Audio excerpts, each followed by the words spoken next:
Grimm's Fairy Tales, Lily and the Lion. By Jacob Grimm and Wilhelm Grimm. Translated by Edgar Taylor and Marian Edwards. A merchant, who had 3 daughters, was once setting out upon a journey, but before he went he asked each daughter what gift he should bring back for her. The eldest wished for pearls, the second for jewels, but the third, who was called Lily, said, "Dear father, bring me a rose."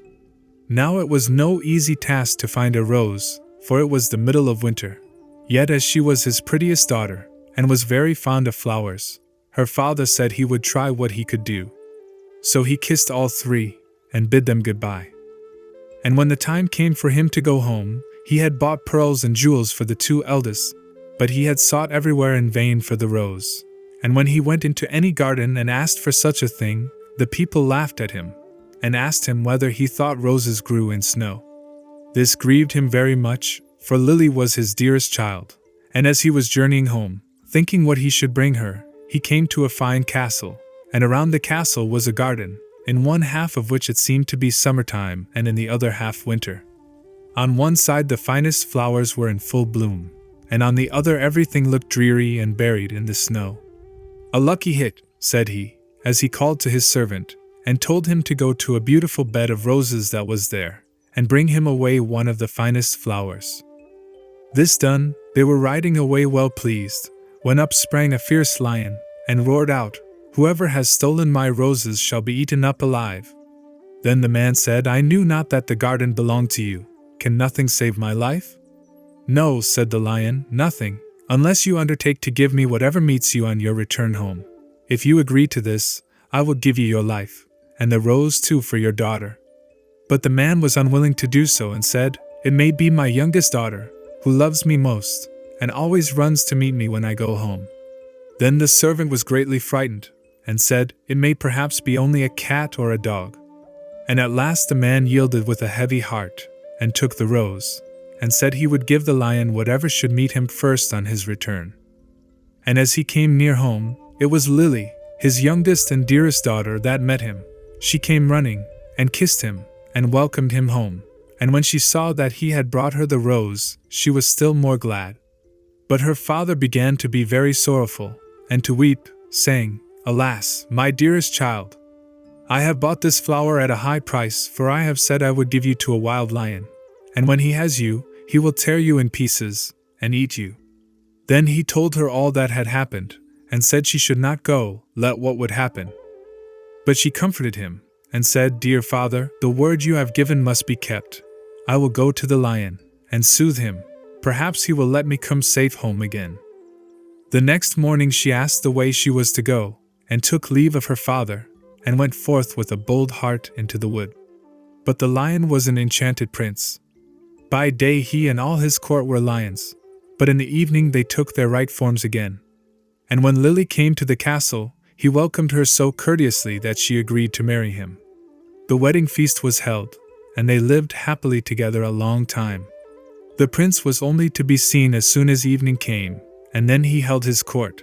But every morning he left his bride, and went away by himself, she knew not whither, till the night came again. After some time he said to her, "Tomorrow there will be a great feast in your father's house, for your eldest sister is to be married, and if you wish to go and visit her, my lions shall lead you thither." Then she rejoiced much at the thoughts of seeing her father once more, and set out with the lions. And everyone was overjoyed to see her, for they had thought her dead long since. But she told them how happy she was, and stayed till the feast was over, and then went back to the wood. Her second sister was soon after married, and when Lily was asked to go to the wedding, she said to the prince, "I will not go alone this time, you must go with me." But he would not, and said that it would be a very hazardous thing, for if the least ray of the torchlight should fall upon him, his enchantment would become still worse, for he should be changed into a dove, and be forced to wander about the world for 7 long years. However, she gave him no rest, and said she would take care no light should fall upon him. So at last they set out together, and took with them their little child, and she chose a large hall with thick walls for him to sit in while the wedding torches were lighted. But, unluckily, no one saw that there was a crack in the door. Then the wedding was held with great pomp, But as the train came from the church, and passed with the torches before the hall, a very small ray of light fell upon the prince. In a moment he disappeared, and when his wife came in and looked for him, she found only a white dove, and it said to her, 7 years must I fly up and down over the face of the earth, but every now and then I will let fall a white feather that will show you the way I am going. Follow it, and at last you may overtake and set me free. This said, he flew out at the door, and poor Lily followed, and every now and then a white feather fell, and showed her the way she was to journey. Thus she went roving on through the wide world, and looked neither to the right hand nor to the left, nor took any rest for 7 years. Then she began to be glad, and thought to herself that the time was fast coming when all her troubles should end. Yet repose was still far off, for one day as she was traveling on she missed the white feather, and when she lifted up her eyes she could nowhere see the dove. Now, thought she to herself, no aid of man can be of use to me. So she went to the sun and said, Thou shinest everywhere, on the hill's top and the valley's depth. Hast thou anywhere seen my white dove? No, said the sun, I have not seen it, but I will give thee a casket. Open it when thy hour of need comes. So she thanked the sun, and went on her way till eventide. And when the moon arose, she cried unto it, and said, Thou shinest through the night, over field and grove. Hast thou nowhere seen my white dove? No, said the moon, I cannot help thee, but I will give thee an egg. Break it when need comes. Then she thanked the moon, and went until the night wind blew, and she raised up her voice to it, and said, Thou blowest through every tree and under every leaf. Hast thou not seen my white dove?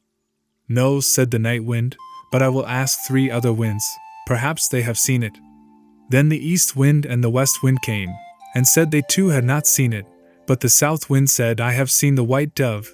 He has fled to the Red Sea, and is changed once more into a lion, for the 7 years are passed away, and there he is fighting with the dragon, and the dragon is an enchanted princess, who seeks to separate him from you. Then the night wind said, I will give thee counsel.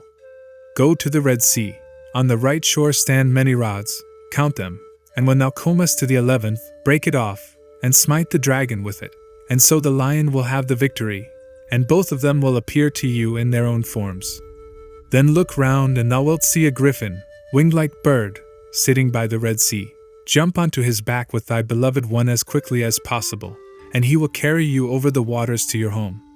I will also give thee this nut, continued the night wind. When you are halfway over, throw it down, and out of the waters will immediately spring up a high nut tree on which the griffin will be able to rest. Otherwise he would not have the strength to bear you the whole way. If, therefore, thou dost forget to throw down the nut, he will let you both fall into the sea. So our poor wanderer went forth, and found all as the night wind had said, and she plucked the 11th rod, and smote the dragon, and the lion forthwith became a prince, and the dragon a princess again. But no sooner was the princess released from the spell, than she seized the prince by the arm and sprang on to the griffin's back, and went off carrying the prince away with her. Thus the unhappy traveler was again forsaken and forlorn. But she took heart, and said, As far as the wind blows, and so long as the cock crows, I will journey on, till I find him once again. She went on for a long, long way, till at length she came to the castle whither the princess had carried the prince. And there was a feast got ready, and she heard that the wedding was about to be held. Heaven aid me now, said she, and she took the casket that the sun had given her, and found that within it lay a dress as dazzling as the sun itself. So she put it on, and went into the palace, and all the people gazed upon her, and the dress pleased the bride so much that she asked whether it was to be sold. Not for gold and silver, said she, but for flesh and blood. The princess asked what she meant, and she said, Let me speak with the bridegroom this night in his chamber, and I will give thee the dress. At last the princess agreed, but she told her chamberlain to give the prince a sleeping draught, that he might not hear or see her. When evening came, and the prince had fallen asleep, she was led into his chamber, and she sat herself down at his feet, and said, I have followed thee 7 years. I have been to the sun, the moon, and the night wind, to seek thee, and at last I have helped thee to overcome the dragon. Wilt thou then forget me quite? But the prince all the time slept so soundly, that her voice only passed over him, and seemed like the whistling of the wind among the fir trees. Then poor Lily was led away, and forced to give up the golden dress. And when she saw that there was no help for her, she went out into a meadow, and sat herself down and wept. But as she sat, she bethought herself of the egg that the moon had given her, and when she broke it, there ran out a hen and 12 chickens of pure gold, that played about, and then nestled under the old one's wings, so as to form the most beautiful sight in the world. And she rose up and drove them before her, till the bride saw them from her window, and was so pleased that she came forth and asked her if she would sell the brood. Not for gold or silver, but for flesh and blood, let me again this evening speak with the bridegroom in his chamber, and I will give thee the whole brood. Then the princess thought to betray her as before, and agreed to what she asked. But when the prince went to his chamber, he asked the chamberlain why the wind had whistled so in the night.